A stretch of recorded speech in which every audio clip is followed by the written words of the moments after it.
नमस्कार। हमारी खास पेशकश गारंटी वाला बजट पे आपका स्वागत है। मैं हूं आपके साथ दीपक पतौरिया। 9 फरवरी को विष्णुदेव साय सरकार का पहला बजट पेश हुआ है। ओपी चौधरी राज्य के दूसरे ऐसे वित्त मंत्री होंगे जो बजट पेश करेंगे। अब तक छत्तीसगढ़ राज्य बनने के बाद रामचंद्र सिंहदेव बजट पेश करने वाले इकलौते अलग से वित्त मंत्री थे। इसके बाद मुख्यमंत्री रहे रमन सिंह और भूपेश बघेल ने वित्त मंत्रालय अपने पास रखा। करीब 20 साल बाद ऐसा मौका है कि जब कोई अलग वित्त मंत्री बजट पेश करने वाला है।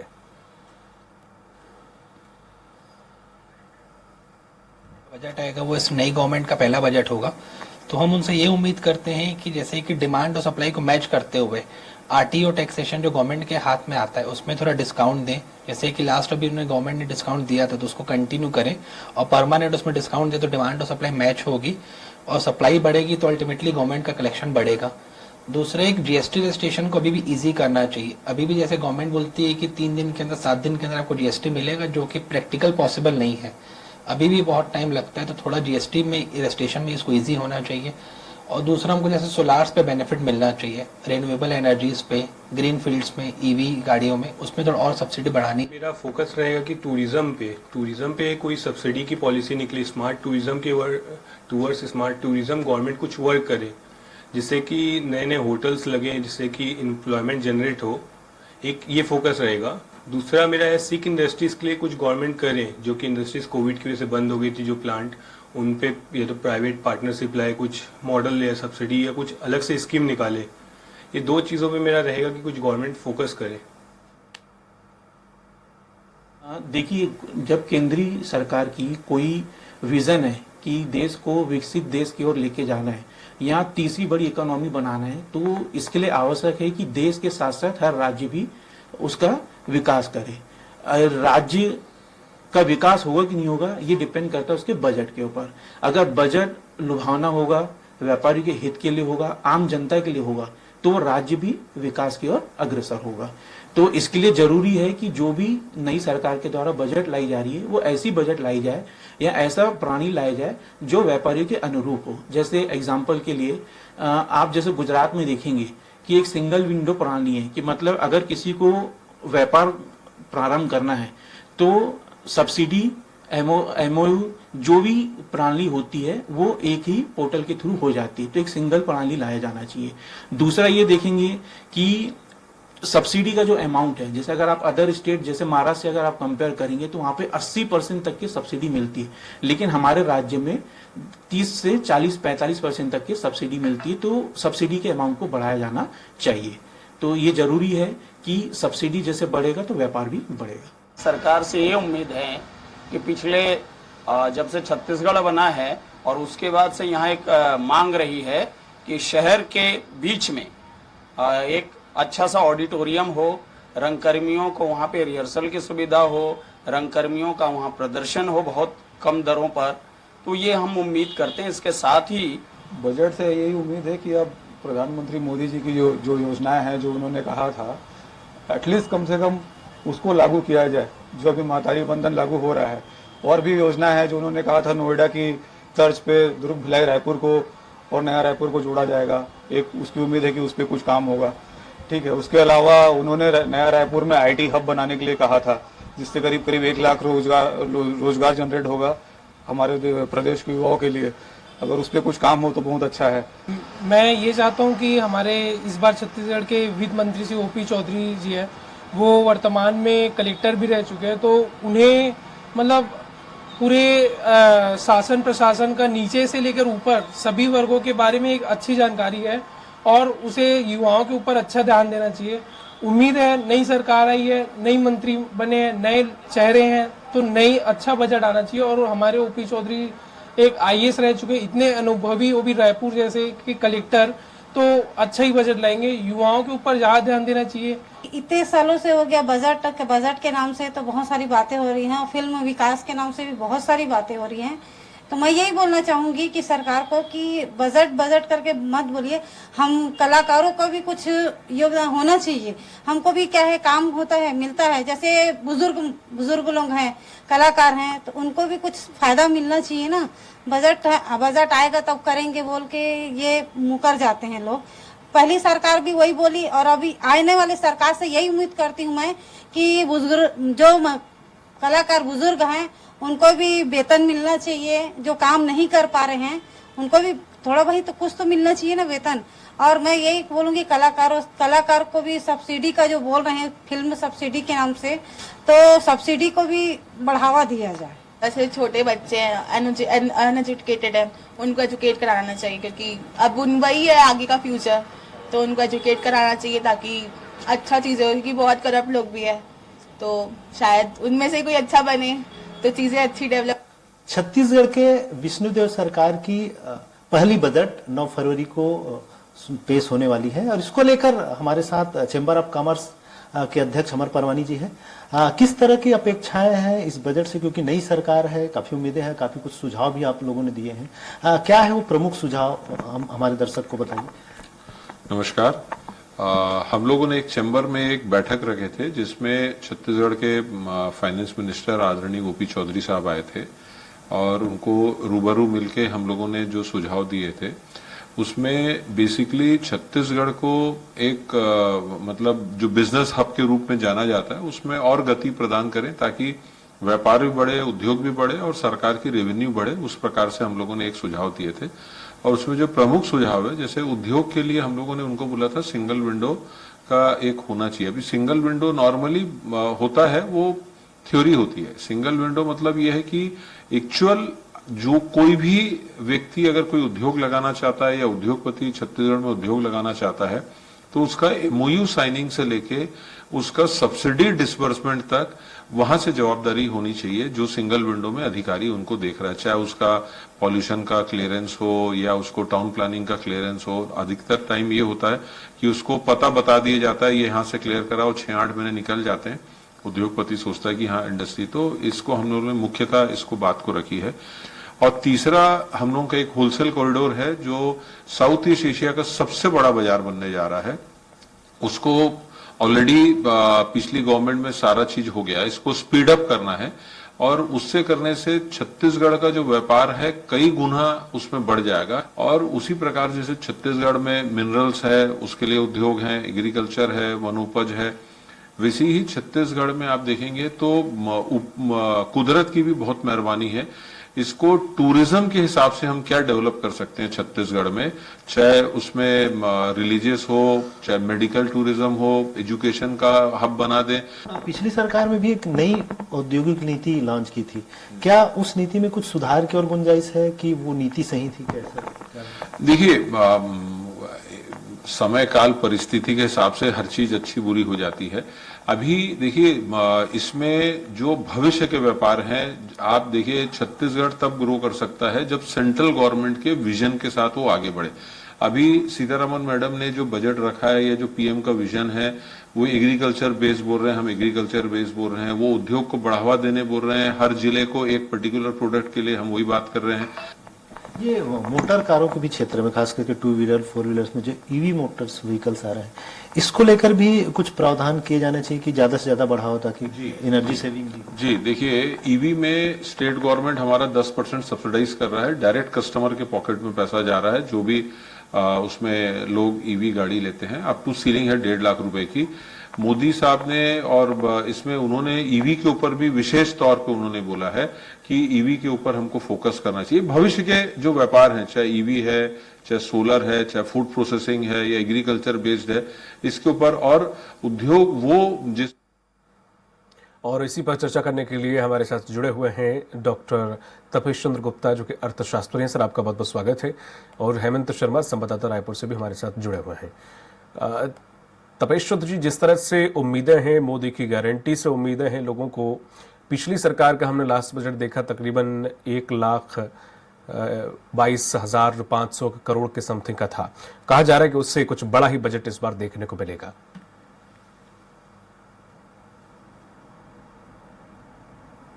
इस बार लगभग 1,50,000 करोड़ का बजट आना चाहिए, क्योंकि हमारे राजस्व जिस अनुपात में वृद्धि हुई है उस हिसाब से योजनाओं और परियोजनाओं पर भी व्यय होना संभावित है।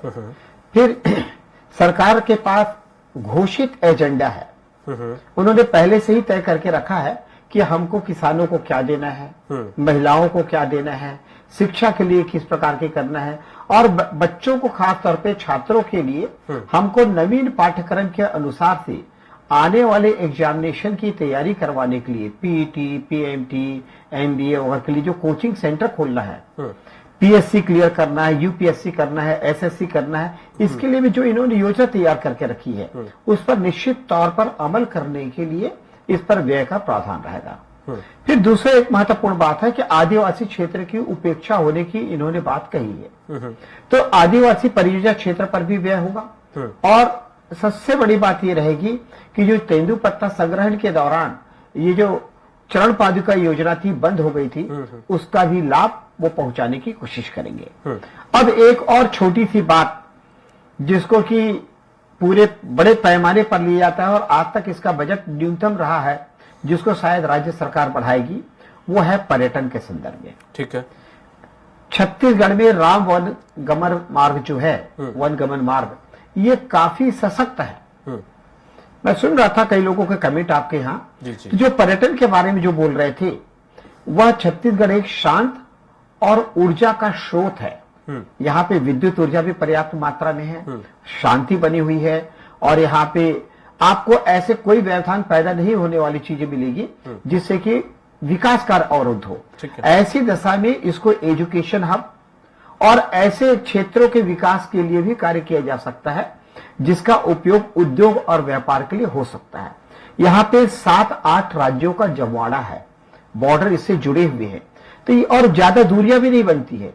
ऐसी दशा में यहाँ पे बिजनेस हब के रूप में भी विकसित किया जा सकता है। व्यापारिक संघ लगातार चाह रहा है कि एशिया का सबसे बड़ा क्षेत्र बने, निश्चित तौर पे बन सकता है। उड़ीसा के आज भी बहुत से आवश्यकताओं की पूर्ति रायपुर करता है। सही है। तमिलनाडु, आंध्र प्रदेश की सीमावर्ती क्षेत्रों को भी आवश्यकताओं की पूर्ति छत्तीसगढ़ से होती है। और महाराष्ट्र हमारे करीब लोग है जो कि बॉम्बे और नागपुर से करीबी है। ऐसी दशा में हमारा एक नया ट्रेड सेक्टर डेवलप होता है। उत्तर प्रदेश और बिहार से भी ट्रेड सेक्टर डेवलप होता है। इन चीजों पे करना होगा, लेकिन चीज पे बहुत ज्यादा नियंत्रण की आवश्यकता है। वो ये है, यहाँ पे नशे की जो मनोवृत्ति बढ़ रही है, 7-8 राज्यों की सीमा जुड़ रही हो, तो वहां पे नशा और इन चीजों का विकास या विस्तार होता है, ये बात तो तय होती है। तो ऐसे जगह पे हमें सख्त नियंत्रण की आवश्यकता है। इसमें यदि अगर हम नियंत्रण कर लिए तो निश्चित तौर पे हमारे युवक आगे निकलेंगे। हमारे युवकों को उचित प्रशिक्षण नहीं मिल पा रहा है, उचित ग्रंथालय नहीं मिल पा रहे हैं, तो उन चीजों लेकर हम चौधरी जी स्वयं इन चीजों में सक्रिय है, वित्त मंत्री जी। तो मैं सोचता हूँ स्कूल एजुकेशन और कॉलेज एजुकेशन के लिए इनके पास नए प्रावधान आएंगे, जिससे वो विकसित करेंगे। और महिलाओं के लिए तो इन्होंने महतारी वंदन योजना रखी है। इसके अतिरिक्त भी महिला बाल विकास और आंगनबाड़ी के माध्यम से नई योजनाएं प्रारंभ होने की संभावना है। क्योंकि ओपी चौधरी जी प्रशासकीय अधिकारी भी रहे हैं और आम जनता से करीबी से जुड़े हुए व्यक्ति रहे हैं। इस कारण इनके बजट में मैं समझता हूं सिर्फ लक्ष्य ही नहीं रहेगा, बल्कि क्रियान्वयन के भी उद्देश्य और निर्देश होंगे, और इनके द्वारा प्रस्तुत बजट में हमें परिणाम प्राप्त होने की संभावना है। ठीक है गुप्ता जी, मैं आपके पास लौटूंगा। हेमंत भी जुड़े हुए हमारे साथ। हेमंत, जिस तरह से देखा जाए, जो उम्मीदें लोगों की हैं, हर वर्ग की उम्मीदें इस बजट से जुड़ी हुई हैं। लोकसभा चुनाव नजदीक है, ऐसे में ये बजट और ज्यादा अहम हो जाता है। तो ऐसे में क्या इस बजट में इन सभी वर्गों या विशेष को साधा जा सकता है, चाहे महिलाएं की रसोई हो, युवाओं का रोजगार हो, और बूढ़ों को लेकर उनकी पेंशन योजना हो, तेंदुपत्ता संग्राहकों का मामला हो, आदिवासियों का मामला हो, हर एक व्यवस्था को, हर एक वर्ग विशेष को इस बजट से साधा जा सकता है, पॉसिबल है? और देखिए, निश्चित तौर पर दीपक, पहले मैं बजट को लेकर जानकारी दे दूं। कल 12:30 बजे वित्त मंत्री ओपी चौधरी सदन में बजट पेश करेंगे, और उससे पहले हमारी बातचीत भी आज उनसे हो रही थी, और उन्होंने सभी वर्गों को इसमें समाहित किए जाने की बात जरूर कही है। लेकिन आगामी लोकसभा चुनाव होना है, और ये जो बजट आएगा दीपक, वो लोकसभा चुनाव के मद्देनजर ही होगा। लोक लुभावने वादे इस पे दिखाई देंगे, खासतौर पर किसानों को लेकर। अनुपूरक अनुपूरक बजट जो पेश किया गया उसमें सिर्फ 12,000 करोड़ रुपए किसानों के लिए रखा गया, प्रावधान किया गया है, क्योंकि 3100 रुपए समर्थन मूल्य में खरीदी की बात कही गई थी। तो जो उसके अंतर की राशि है जो किसानों को दी जानी चाहिए 900 रुपए, उसको लेकर एक कृषक उन्नति योजना चालू सरकार करेगी और इसलिए अनुपूरक बजट में प्रावधान किया गया है। लेकिन जो मूल बजट आएगा उस पर भी किसानों को लेकर कई वादे यहाँ पर नजर आएंगे, कई घोषणाएं हो सकती है। इसके साथ साथ यहाँ पर खास तौर पर महिला और जो मजदूर वर्ग है उसको लेकर भी कई बड़ी घोषणाएं यहाँ पर हो सकती है। चूंकि बार बार आरोप ये लगाया जा रहा है बीजेपी सरकार के द्वारा कि जो पूर्व की सरकार थी, कांग्रेस सरकार थी, उन्होंने पूरी तरीके से खजाना खाली कर दिया है। लेकिन उन सब चुनौतियों के बावजूद एक अच्छा बजट सरकार लेकर आएगी। थोड़ा इंतजार करना होगा दीपक सभी को।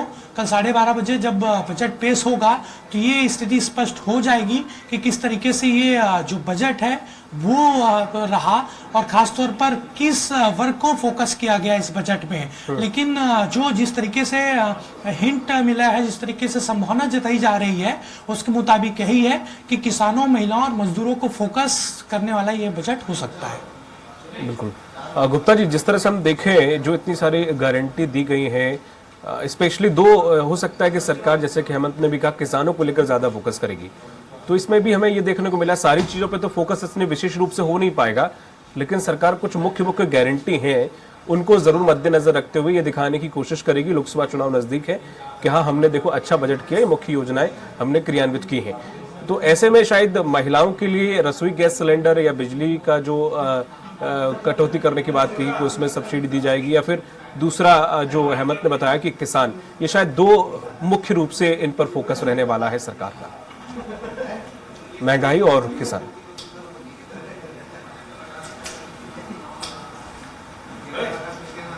तो जी आपकी आवाज नहीं आ रही है, सभा का संपादित होना है। ठीक है, अब आप आ रही है। दूसरी चीज ये अमृत महोत्सव, आवाज आ रही सर? जी जी, अब दर्शकों तक आपके पास पहुंच रही सर, कंटिन्यू रखें। हेलो जी जी जी, हेलो। हाँ, जो लोकसभा चुनाव है और साथ ही दूसरी बात यह है, लोकसभा चुनाव के साथ ये अमृत महोत्सव का काल है। ऐसे चीजों को ध्यान में रखते हुए सरकार उन योजनाओं को प्राथमिकता देगी जिससे उसको स्थायित्व प्राप्त हो। जो योजनाएं इन्होंने घोषणा की है, जिसको इन्होंने मोदी की गारंटी कहा है, वो तो लागू करेंगे ही। इसके अतिरिक्त भी अन्य ऐसी योजनाएं प्रारंभ करके एक नया संदेश देना चाहेंगे कि हम 15 वर्ष के सत्ता में रहने के बाद, 5 वर्ष में विपक्ष में बैठने के बाद जब हम वापस आए हैं तो हम नए आयाम के साथ आए हैं, हमारे नए विजन है, हमने अपने टीम में युवा लोगों को शामिल किया है, तो उसके हिसाब से युवकों के कल्याण के लिए हमारी योजना है। तो इन चीजों को मुझे ध्यान में रखते हुए ऐसा लगता है किसान को और महिलाओं को जो उन्होंने प्राथमिकता देने की बात कही है वो तो प्राथमिकता का ध्यान देंगे ही देंगे। साथ में उन छात्र छात्राओं का जो कि कहीं पे कोटा जा रहे हैं, कोई दिल्ली जा रहा है, कोई बॉम्बे जा रहा है और प्रशिक्षण ले रहे हैं, वहां पे पाठ्यक्रम वगैरह का कोचिंग वगैरह ले रहे हैं और वहां से आत्महत्या करने की घटनाएं आ रही है, वहां पे बच्चे के अस्वस्थ होने की घटनाएं आ रहे हैं। इन चीजों से विचलित माँ बाप को राहत देने के लिए हर जिले स्तर पर ऐसे कोई ना कोई प्रशिक्षण की व्यवस्था करेंगे, ये मैं मान के चल रहा हूं। और फिर सरकार के पास अब ये चीज स्पष्ट हो गई है कि जीएसटी से एक बहुत बड़ी राशि आएगी। सही है। अगर जीएसटी की पद्धति और नियमों का पालन या अनुरक्षण करना शुरू कर दिया जाए सतत निगरानी से, तो एक बहुत बड़ी राशि जमा हो सकती है। ये राज्य सरकार के पास सांख्यिकी जानकारी आ चुकी है और उन चीजों का प्रयोग करते हुए सरकार अपने राजस्व का अधिकतम लाभ जनता के कल्याणकारी योजनाओं के लिए करेगी। वैसे भी वर्तमान सरकार की विचारधारा हमेशा 60% तक समाज कल्याण की योजनाओं पर खर्च करने का, 15 से 20% तक विकास एवं निर्माण संबंधी कार्यों पर करने पर और शेष राशि सुरक्षा और अन्य चीजों पे, वेतन भत्तों आदि पर नियोजित करने की रही है। तो मैं मान के चलता हूं इस बार भी बजट में समाज कल्याण संबंधी योजनाओं के लिए मिनिमम जो है 45 और मैक्सिमम 55% तक कंट्रीब्यूशन होगा, ये मैं मान के चल रहा हूं। और इसका लाभ वास्तव में जनता तक पहुंचेगा। योजनाओं के क्रियान्वयन के लिए इस बार पॉलिसी भी बनेगी बजट में इसका उल्लेख रहेगा कि नियंत्रण किया जाएगा, इस पे वो रहेगा। और दूसरा, ये सरकार आई है तो भ्रष्टाचार मुक्त होने की संकल्प के साथ आई है। ठीक, तो योजना बना के आखिरी नागरिक तक पहुंचाने की कोशिश करेंगे। ठीक है। हेमंत, जिस तरह से माइक्रो एटीएम का जिक्र किया गया है,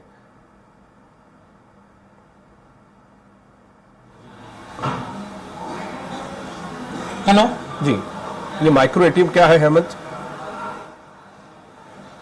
हेलो हेमंत, आप तक आवाज आ पा रही है? हेलो जी हेमंत, आप सुन पा रहे हैं? ठीक है, हेमंत से संपर्क नहीं हो पा रहा है। गुप्ता जी, जिस तरह से इसमें माइक्रो एटीएम का जिक्र किया गया है, एक आपने यहाँ पर पर्यटन को लेकर बड़ा एक मुद्दा सही उठाया, जो कि हमारे दर्शकों में भी कई लोगों ने उठाया। पर्यटन को लेकर क्या खास फोकस इस बार देखने को मिलेगा? क्योंकि राम वन गमन पथ को लेकर, दूसरा एक इंफ्रास्ट्रक्चर को लेकर, क्योंकि हमने ये शिकायत हमेशा से रही भूपेश बघेल सरकार से कि इंफ्रास्ट्रक्चर पर कोई खास ध्यान नहीं दिया गया, तो यहां पर भी क्रेडिट लेने की कोशिश की जाएगी? बिल्कुल बिल्कुल। क्या था कि विगत 5 वर्षों में, चाहे वो कोरोना काल के कारण हो या अधिकारियों का आधिपत्य होने का या किसी प्रकार की योजनाओं और परियोजनाओं को समझने में चूक होने के परिणाम स्वरूप, सड़क का, भवन का मरम्मत, उसका नवीनीकरण, ये सब नहीं हो पाया है विगत 5 वर्षों में। तो इन चीजों की ओर भी ध्यानाकर्षण होगा और सरकार की यह प्राथमिकता होगी कि वन गमन मार्ग, राम वन गमन मार्ग को चुस्त दुरुस्त किया जाए। इस बार बजट में एक प्रावधान और आएगा, वो ये है कि तीर्थाटन के लिए राशि विनियोजित की जाएगी, सुरक्षित रखी जाएगी कि हम इतने लोगों को अयोध्या घुमाएंगे, इतने लोगों को मानसरोवर यात्रा के लिए हम अनुदान देंगे। ये प्रावधान भी होना संभावित है। दूसरी चीज एक और बता दूं, चूंकि पूर्व मंत्री काफी पहले हमारे मंत्री जी जो है संस्कृति पर्यटन मंत्री जी, ये बहुत अनुभवी है, मध्य प्रदेश के समय से संस्कृति और पर्यटन का कार्य करते आ रहे हैं। तो इनके आ जाने से पर्यटन नीति में भी परिवर्तन होगा, कलाकार कल्याण कोष में भी परिवर्तन होगा। ये निश्चित तौर पे मानिए कि स्कूल और उच्च शिक्षा विभाग के नई शिक्षा नीति लागू करने के लिए भी कोई सख्त कदम उठाए जा सकते हैं। उनके लिए इंफ्रास्ट्रक्चर डेवलपमेंट के लिए केंद्र सरकार से अनुदान लेके हो, चाहे राज्य सरकार का सहयोग का हो, उस पर पूरा विनियोग होगा, क्योंकि उनकी मानसिकता कार्य करने की नई शिक्षा नीति के अनुरूप है। ठीक है। अब उसके लिए प्रशासकीय अमला या प्राध्यापकों के प्रशिक्षण की आवश्यकता है, तो इसके लिए भी व्यवस्था करेंगे। ठीक है। हेमंत, आप तक आवाज आ रही है? हेमंत, इसमें माइक्रो एटीएम का जिक्र किया गया है, क्या ये? देखिए, उसको लेकर यहाँ पर डिटेल में जानकारी नहीं मिल पाई है, लेकिन ये कहा जा रहा है कि बजट में उसे समाहित किया जाएगा। और जिस तरीके से तपेश चंद गुप्ता जी भी जिक्र कर रहे थे कि इसमें खासतौर पर संस्कृति और पर्यटन का जिक्र उन्होंने किया, निश्चित तौर पर काफी अनुभवी नेता हैं, मंत्री हैं, और निश्चित तौर पर पर्यटन और संस्कृति से जुड़े कई अहम फैसले वहां पर होंगे। लेकिन जो इसमें एक और गौर करने वाली बात है दीपक, जो पूर्व की कांग्रेस सरकार की कई योजनाएं हैं, उसको लेकर भी कल बजट में कुछ न कुछ फैसला लिया जाएगा, यानी उसको आगे बढ़ाया जाए या उसको के हिसाब से उसमें किस तरीके से परिवर्तन किया जाए, ये भी कल के बजट में देखने को मिलेगा। लेकिन खासतौर पर जो जानकारी मिल रही है उसके मुताबिक 2-3 नई योजनाओं को लेकर भी कल के बजट में ओपी चौधरी जो वित्त मंत्री हैं वो घोषणा कर सकते हैं। जी ठीक है, चूंकि अब समय हो चुका है, इसलिए गुप्ता जी आपका और हेमंत जी आपका, आप दोनों लोगों का बहुत बहुत शुक्रिया इस प्रोग्राम में जुड़ने के लिए। तो जिस तरह से देखा जाए, बजट काफी अहम है। शुक्रवार को यह बजट पेश किया जाएगा और ओपी चौधरी इसको बजट को पेश करेंगे। 18 साल बाद कोई मंत्री इसे पेश करने वाला है, जो कि मुख्यमंत्री से अलग होगा। अब देखने वाली बात होगी कि जनता की उम्मीदों पर यह बजट कितना खरा उतरेगा और आने वाले लोकसभा चुनाव पर इसका कितना असर पड़ेगा। मुझे दीजिए इजाजत, नमस्कार।